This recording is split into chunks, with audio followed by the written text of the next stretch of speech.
नमस्कार दोस्तों, आपकी अपनी YouTube channel lucky all one stories में आप सभी का स्वागत है। दोस्तों, एक बार की बात है, एक राजा हुआ करता था जिसकी 7 रानियां थीं, लेकिन उसकी कोई संतान नहीं थी, जिसके कारण वह राजा अत्यधिक चिंतित और परेशान रहता था। और वह विशेष रूप से जब अपनी मृत्यु के बारे में सोचता था कि उसके मृत्यु के बाद उसके विरासत और साम्राज्य का क्या होगा। फिर एक दिन राजा चिंतन करते दरबार में घूम रहा था। तभी गरीब फकीर राजा के दरबार में आया और राजा से कहने लगा कि तुम्हारी प्रार्थना सुन लिया गया है और तुम्हारी इच्छा अवश्य पूर्ण होगी। तुम्हारे 7 रानियों में से एक रानी को पुत्र रत्न की प्राप्ति जल्दी ही होने वाली है। जब राजा ने गरीब फकीर के बातें को सुना तो प्रसन्नता की कोई सीमा नहीं रही। उसने आने वाले उपयुक्त अवसर की तैयारी के लिए अपनी सभी प्रजाओं को साथ में अपने साम्राज्य को तैयारी करने का हुक्म दिया। इस बीच 7 रानियां शानदार विलासालय में आराम पूर्वक अपने सैकड़ों दासियों की सेवा में रहती थी और उनके हृदय को तृप्त करने के लिए हर प्रकार के स्वादिष्ट पकवान और मिठाइयों की भी बहुत सुंदर व्यवस्था की गई थी।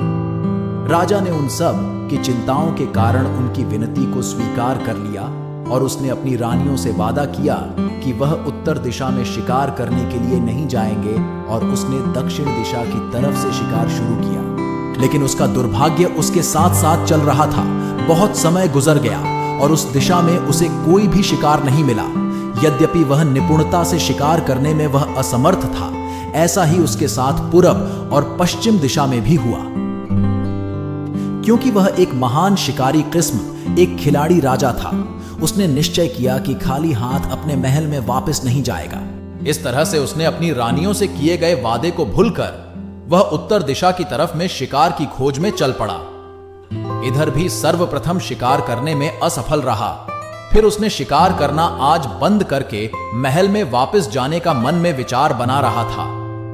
तभी आखिर में उसे इस दिशा में शिकार करने का मौका मिला, जब उसने देखा एक सफेद और सुनहरे रंग की हिरनी को, जिसका सिंग छादियों के समान था, जो घने जंगल में जिससे वह गुजर रही थी।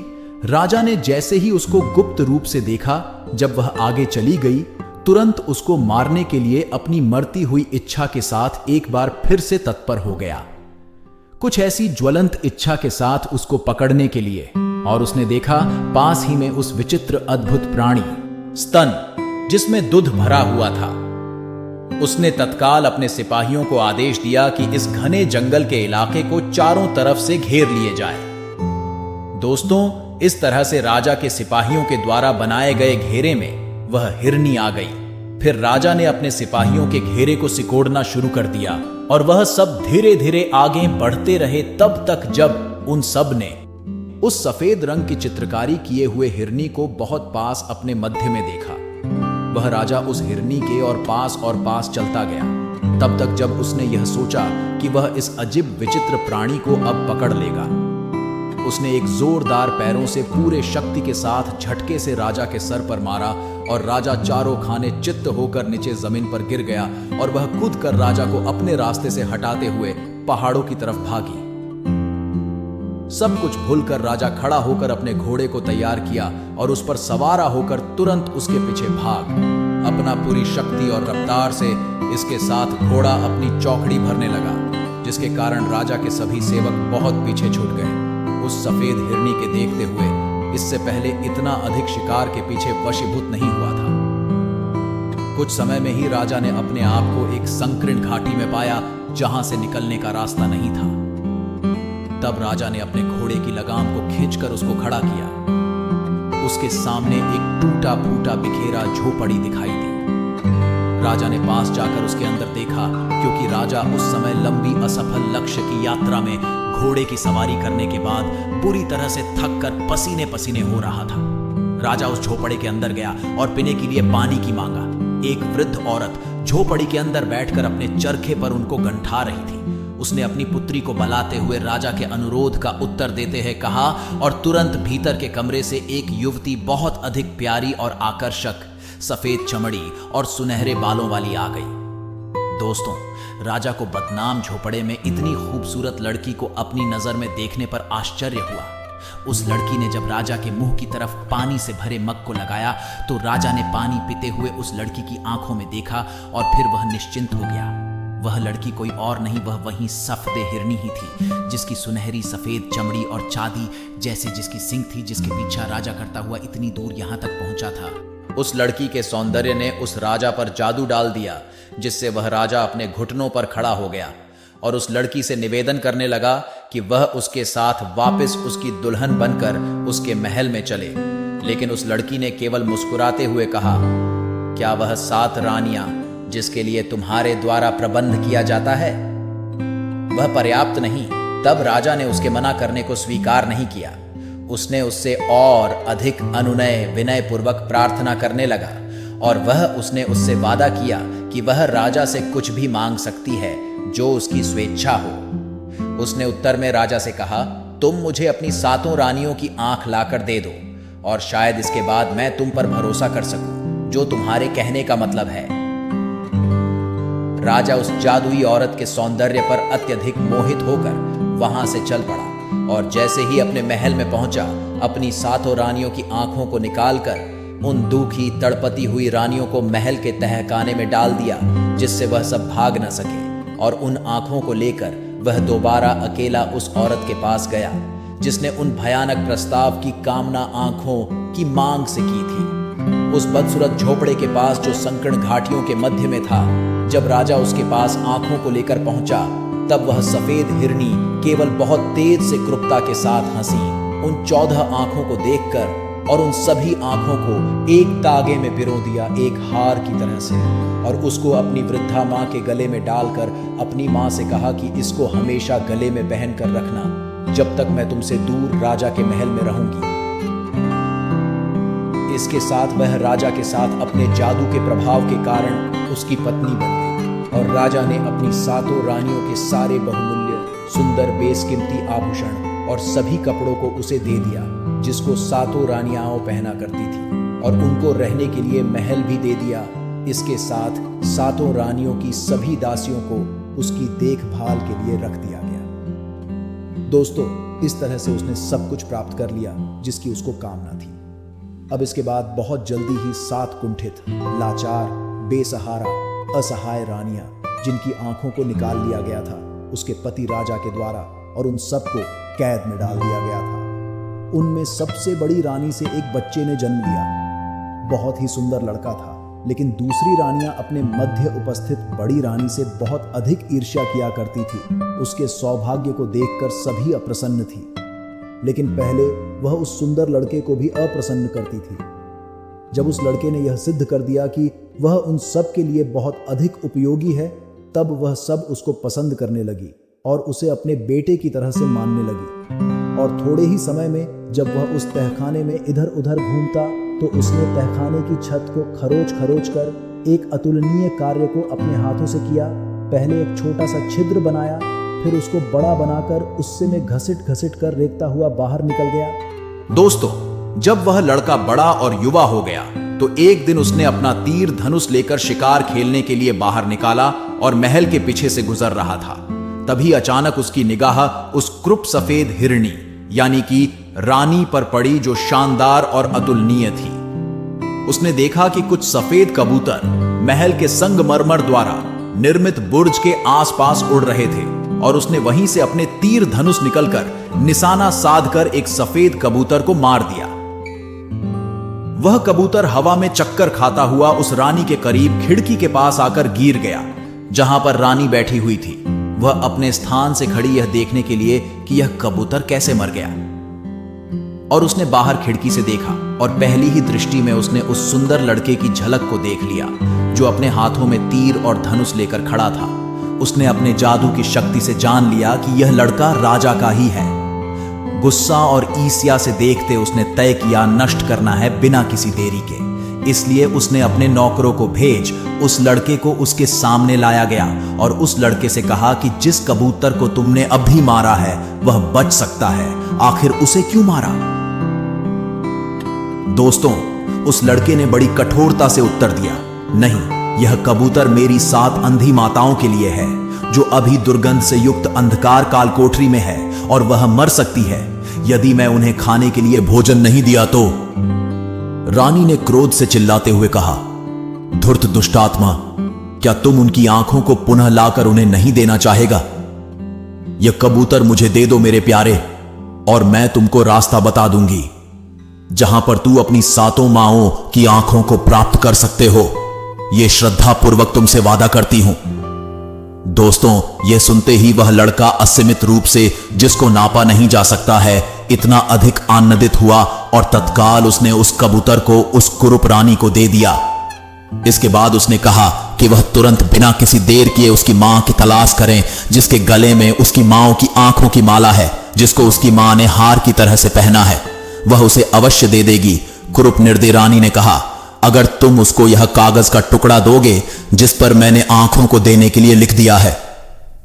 और वह कागज के टुकड़े को उस लड़के को दे दिया जिसमें लिखा था कि इस शैतान के बच्चे को तत्काल मार डालो और उसके खून को पी जाओ। दोस्तों, सातों अंधे रानियों का बेटा अभी तक पढ़ना लिखना नहीं जानता था, इसलिए उसने उस कागज के टुकड़े को बहुत संभाल कर अपने पास रख लिया और वहां से निकल गया रानी की मां को तलाशने के लिए। दोस्तों, जब वह यात्रा कर रहा था, उसी बीच वे एक ऐसे नगर में जा पहुंचा जहां पर उसने देखा कि वहां के सभी निवासी बहुत अधिक उदास और निराश थे।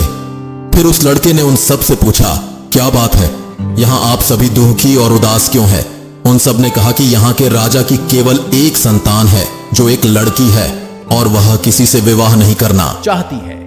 जो भी युवा उसके पास विवाह करने के लिए जाता है, वह सबको मना कर देती है। इस तरह से जब उसके पिता की मृत्यु हो जाएगी तो इस राज्य और इस राजा की विरासत की देखभाल कौन करेगा? यही सोचकर राज्य का प्रत्येक निवासी दुखी और उदास है। बहुत बड़ा भय है कि वह हम सब के बारे में बिल्कुल चिंतित नहीं है। हम सब के बारे में, राज्य प्रजा के बारे में सोचती नहीं है। वह कहती है कि वह उसी लड़के से विवाह करेगी जिनके साथ माताएं हैं। और जब से ऐसी बात के बारे में सुना है, राजा बहुत अधिक उदास और परेशान है। और उस राजा ने आदेश दिया है कि जब भी कोई नया आदमी इस नगर में आता है तो उससे पूछताछ किया जाए और उसको राजकुमारी के समक्ष प्रस्तुत किया जाए। इस समय लड़के को बहुत अधिक अधीरता के साथ बेचैनी हो रही थी, क्योंकि वह जल्दी में था। इसलिए वह जल्दी से घसीटते हुए खुद को राजकुमारी के महल में ले जाने के लिए कहा, ताकि माताओं की आंखों की तलाशी करने में ज्यादा विलंब न हो। दोस्तों, जब राजकुमारी ने उस लड़के देखा, वह लज्जावश शर्माते हुए अपने पिता राजा की तरफ घूमकर कहा कि प्रिय पिताजी, यही मेरी पसंद है। दोस्तों, ऐसा आनंद का उत्सव वहां पर मनाया गया जैसा कभी नहीं मनाया गया था। लोग इस प्रकार से प्रसन्न थे जैसे खुशी पागल हो गए हो। दोस्तों, लेकिन 7 रानियों के बेटे ने कहा कि वह तब तक राजकुमारी से विवाह नहीं कर सकता जब तक वह अपनी माताओं की आंखों को प्राप्त कर उनको दोबारा दृष्टि नहीं प्रदान कर देता है। दोस्तों, इस कहानी को जब उसकी सुंदर दुल्हन ने सुना तो उसने अपने पति से उस परिचय को दिखाने के लिए कहा, क्योंकि वह बहुत अधिक पढ़ी लिखी और बुद्धिमान के साथ बहुत अधिक चालाक भी थी। जब उसने विश्वासघाती चालबाजी से भरे शब्दों को पढ़ा तो उसने पहले कुछ नहीं बोली, लेकिन उसने एक उसी तरह के कागज के टुकड़े को लिया और उस पर उसने कुछ इस तरह से लिखा कि इस लड़के का ध्यान रखना और इसको इसकी सारी इच्छाओं की वस्तुएं दे देना। और उस वह लिखा पर्चा वापस 7 रानियों के बेटे को दे दिया, जो उसके जितना अधिक बुद्धिमान नहीं था, और रानी के पर्चा को अपने पास रख लिया। दोस्तों, लगभग 1 साल में वह लड़का झोपड़ी के पास पहुंचा, जो संकीर्ण घाटियों के मध्य में था, जहां पर उस सफेद हिरनी जादूगरनी की मां रहती थी, जो एक घिनौनी किस्म की भद्दी औरत थी। जब उसने उस पर्चे को पढ़ा तो अप्रसन्नता पूर्वक भयानक चेहरा बनाया। जब लड़के ने उस आंखों के हार को मांगा, कोई बात नहीं, उसने अपने गले से निकालकर उस लड़के को दे दिया और उससे कहा कि इसमें केवल 13 ही है, इसमें से एक को मैंने पिछले सप्ताह खो दिया है। लड़के को जितनी भी आंख उसको मिली थी, वह इसके लिए बहुत अधिक प्रसन्न था। इसलिए वह जितना जल्दी हो सके उतना जल्दी अपने घर पर अपनी माताओं के पास पहुंचने के लिए वहां से चल पड़ा। और उसने 2-2 आंखों की जोड़ी में सभी 6 छोटी रानियों को दे दिया और सबसे बड़ी रानी को केवल 1 आंख दिया और उससे कहा, मेरी प्यारी माँ, एक दूसरी छोटी आंख की तरह मैं हमेशा तुम्हारे साथ रहूंगा। इसके बाद वह स्वयं राजकुमारी के पास विवाह करने के लिए चला गया, जैसा कि उसने वादा किया था। लेकिन जब वह सफेद रानी के महल के पास गया तो उसने फिर महल के बुर्ज पर कबूतरों को देखा और उसने अपने तीर धनुष को निकाला और उससे निशाना साध कर एक कबूतर को फिर मार कर गिरा दिया और वह कबूतर ढुलमुल करता हुआ सफेद रानी के खिड़की के पीछे जाकर गिरा। जब सफेद हिरनी ने बाहर देखा तो उसको अपनी आंखों पर भरोसा नहीं हुआ। उसने आश्चर्य के साथ विचार किया कि अभी राजा का बेटा जिंदा और अच्छा है। उसने नफरत और घृणा से रोया, लेकिन लड़के को पूछा कि वह इतनी जल्दी कैसे लौटा, और जब उसने सुना कि उसने 13 आंखों को कैसे लाया था और उन्हें 7 अंधी रानियों को दे दिया, तो वह अपने क्रोध को नियंत्रित नहीं कर सकी। फिर भी उसने अपनी सफलता के साथ मशहूर होने का नाटक किया और कहा कि अगर वह यह कबूतर भी दे तो वह उसे जोगी की अद्भुत गाय के साथ इनाम देंगे, जिसका दूध पूरे दिन बहता है और तालाब को एक राज्य के रूप में बड़ा बना देता है। लड़का कुछ नहीं बोला और उसे कबूतर दे दिए। उसके बाद उसने पहले उसे गाय के लिए अपनी मां से पूछने के लिए कहा और उसे एक पत्रक दिया जिस पर लिखा गया था, बिना किसी असफलता लड़के को मार डालो और उसके खून को पानी की तरह छिड़क दो। 7 रानियों के बेटे के रास्ते में देरी का कारण जानने के लिए उसकी होने वाली पत्नी राजकुमारी ने उससे पूछा, क्या कारण था देरी का? और उस लड़के ने सफदे रानी के द्वारा दूसरा पत्र जो मिला था उसको देखकर राजकुमारी उसकी नीयत को समझ गई, इसलिए उसने फिर पहले की तरह पत्र के शब्द को बदलकर अपने पति को दे दिया और वह लड़का उस पत्र को लेकर उस कुरूप वृद्ध औरत के पास पहुंचा, उस संकीर्ण घाटी में जो झोपड़ी थी जिसमें उस सफेद हिरनी रानी की मां रहती थी। उसको पत्र देकर उसने जोगी की सफेद गाय की लड़के ने मांग की, जिसके लिए हिरनी रानी की मां मना नहीं कर सकी। लेकिन उसने लड़के ने कहा कि तुम उसको पाओगे कैसे? यह सारी वस्तु को प्राप्त करने के बाद भी संतुष्ट नहीं है। जिस गाय की मांग कर रही है उसकी रक्षा के लिए 18,000 दैत्य को लगाया गया है और वह हमेशा उस गाय रूपी बहुमूल्य खजाने की रखवाली करते हैं। इसके बाद वह अपनी बेटी की मूर्खता पर बहुत अधिक क्रोधित हुई। फिर उस लड़के ने बड़ी बहादुरी के साथ वह सब किया जो उसको करने के लिए कहा गया था। उसने लंबी यात्रा की और काफी समय के बाद उस जोगी के सफेद गाय के पास पहुंचा, जहां तालाब उस गाय के दूध से भरा था, जिसकी रक्षा के लिए वहां पर 18,000 दैत्य जुटे हुए थे। वे सब वास्तव में बहुत अधिक खतरनाक और भयावह दिख रहे थे। फिर भी लड़के ने इनकी उत्साह को कम नहीं होने दिया। वह अपनी संगीत की ध्वनियों को बजाता हुआ आगे बढ़ता, राह न बाएं देखा न दाएं, वह सीधा ही चलता रहा। इसके बाद वह सीधा जोगी की गाय के पास पहुंच गया। सफेद लंबी गाय जो बहुत सुंदर और अलौकिक थी, जहां स्वयं तैनात सभी दैत्यों का राजा था, जो उस गाय के पास बैठकर दिन रात उसको दुहा करता था और दूध उस गाय के थन से झरते हुए सीधे सफेद तालाब में जाता था, जो पूरा दूध से लबालब भरा हुआ था। उस लड़के को वहां देखकर कर्कश आवाज में कहा कि तुम्हें यहां पर क्या चाहिए? लड़के ने वही कहा जो उस वृद्ध औरत ने उसे समझाया था। उस लड़के ने कहा कि मुझे तुम्हारी चमड़ी चाहिए राजा इंद्र के नगाड़े को बनाने के लिए। उन्होंने कहा है कि तुम्हारी चमड़ी उनके नगाड़े के अति उत्तम होगी।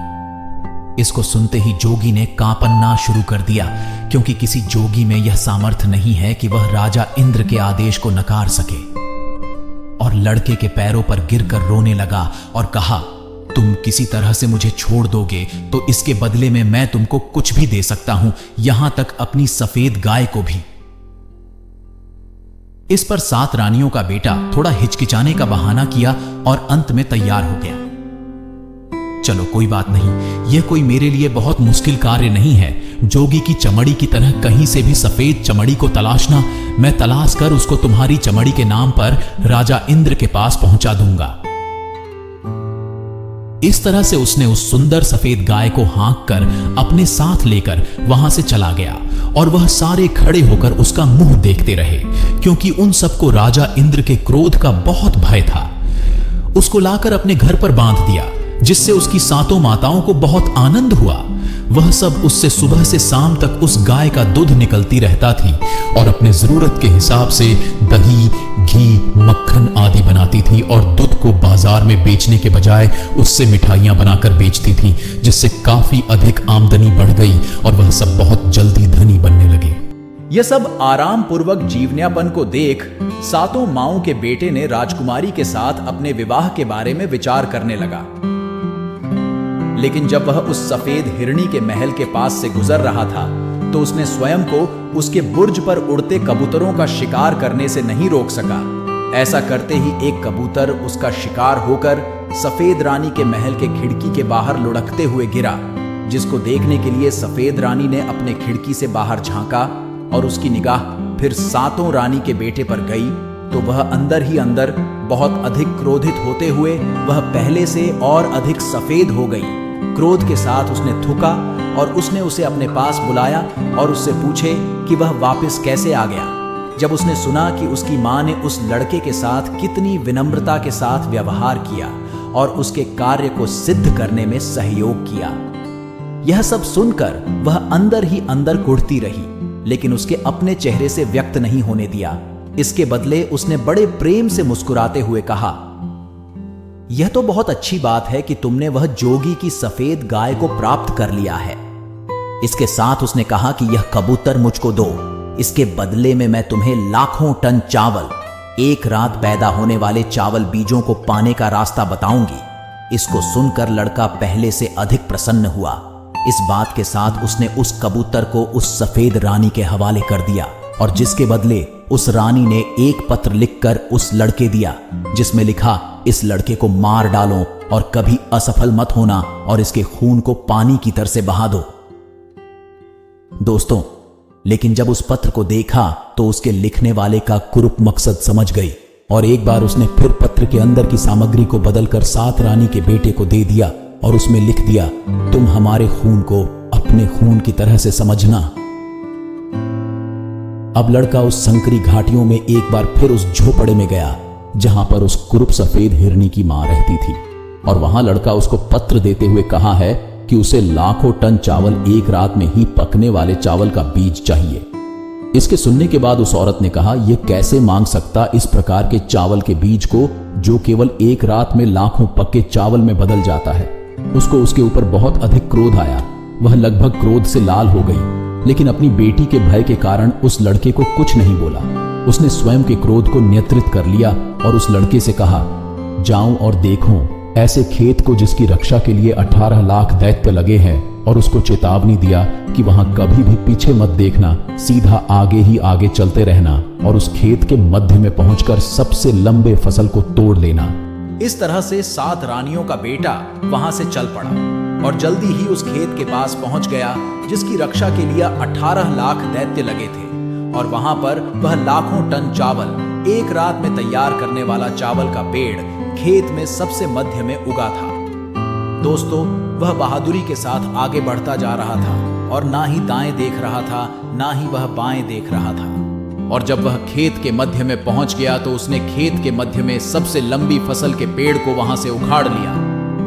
लेकिन जब वह सभी पेड़ को लेकर अपने घर की तरफ चला जा रहा था तो उसके पीछे से हजारों आवाजें एक साथ आने लगी, रोते हुए उसकी तरफ झुकती हुई और यह कहते हुए, कृपया मुझे भी तोड़ लो, कृपया मुझको भी तोड़ लो। और लड़के ने पीछे मुड़कर देखा। इसके साथ उसकी शरीर तुरंत थोड़ी सी राख के ढेर में परिवर्तित हो गई। इसके अतिरिक्त वहां कुछ भी नहीं था। अब जब बहुत अधिक समय बीत गया और वह लड़का वापस नहीं आया तो उस वृद्ध औरत को चिंता होने लगी जो संकीर्ण घाटियों के मध्य छोटे से बदसूरत झोपड़े में रहती थी। फिर उसे याद आया जो उसकी बेटी ने पत्र में लिख दिया था, इसके अंदर वही खून है जो तुम्हारे अंदर है, इसे अपना ही खून समझना। इसलिए वह वहां से उस लड़के को तलाशने के लिए चल पड़ी कि उसके साथ आखिर हुआ क्या। जल्दी ही वह उस छोटे राख की ढेर के पास पहुंची तो वह अपनी जादुई शक्ति से सब कुछ जान गई कि इसके साथ क्या हुआ था। उसने वहां से थोड़ा सा पानी लिया और उस लड़के की राख में पानी डालकर उसको मिट्टी का लोंदा बनाया और उससे उस लड़के का हुबहू मिट्टी का शरीर बनाया और अपनी छोटी उंगली को काटकर उस लड़के के राख के शरीर के मुख में अपने खून की कुछ बूंदों को डाला, जिससे वह लड़का तुरंत उठकर पहले की तरह से खड़ा हो गया। और उस वृद्ध औरत ने गुर्राते हुए उसको डांट कर कहा, दोबारा फिर कभी मेरी आज्ञाओं का उल्लंघन मत करना, नहीं तो मैं तुमको अकेला छोड़ दूंगी और अपनी दयालुता पर प्रायश्चित करूंगी। इस तरह से 7 रानियों का बेटा आनंद पूर्वक अपनी मां के पास वापस आ गया और अपने साथ जो लाखों टन चावल के दाने को एक रात में तैयार किया, जिसके कारण उसने बहुत जल्दी ही बहुत बड़ी मात्रा में धन को पैदा करने लगा और उस राज्य का सबसे अधिक धनी आदमियों में से नंबर 1 धनी आदमी बन गया। फिर वे अपने बेटे की शादी उस चालाक रानी से कर दिया जो सभी प्रकार की कल्पनाओं से परे थी। क्योंकि वह बहुत अधिक चालाक थी, उसने स्वयं तब तक चैन से ना रही जब तक उसने नहीं जान लिया कि उसके पति का पिता कौन है, और उस कुरूप सफेद जादूगरी हिरनी को दंड दिया। इस तरह से उसने अपने लिए बिल्कुल वैसा ही महल का निर्माण कराया जैसा कि पहले 7 रानियों का महल था, जिसमें 7 रानियां रहा करती थी, और उसमें से सफेद कुरूप हिरनी रानी को निकाल कर बाहर कर दिया गया और 7 रानियां उसमें फिर से रहने लगी। और जब सब कुछ उसके इच्छा के अनुकूल हो गया तो उसने अपने पति से कहकर शानदार भोजन उत्सव कराया और पूरे राज्य की जनता के साथ सभी बड़े बड़े राज्य के सज्जन पुरुषों को आमंत्रित किया गया। और जब राजा ने रहस्यदर्शी रानियों के बारे में सुना तो उसने अपना गलती को माना लिया और अपने पुत्र के आमंत्रण पर वह भी उत्सव में सम्मिलित हुआ। अब राजा ने 7 रानियों के रहस्यमय बेटे के बारे में बहुत कुछ सुना था और उनके अद्भुत धन को देखा, इसलिए उन्होंने खुशी से निमंत्रण स्वीकार कर लिया। लेकिन जब वह महल में प्रवेश किया और यह सब देखकर आश्चर्यचकित हो गया तो उसने पाया कि यहाँ हर किसी के लिए खुद का प्रतिकृति था। और जब उसका मेजबान बड़े पैमाने पर परिधान किया गया, उसे सीधे निजी हॉल में ले जाया गया जहां शाही सिंहासन पर 7 रानियां बैठी थीं। उसने आखिरी बार उन्हें देखा था। वह आश्चर्यचकित था जब तक कि राजकुमार आगे नहीं आ जाता। वह खुद राजा के पैरों को पकड़ लिया और पूरी कहानी उसे बताई। तब राजा अचंभित और क्रोध हो गया कि दुष्ट सफेद हिरनी ने ऐसा किया और उसके खिलाफ हो गया और उसे मार डाला गया था और उसकी कब्र पर गठित किया गया। और उसके बाद 7 रानियां अपने शानदार महल में लौट आईं और सब लोग खुशी से रहने लगे।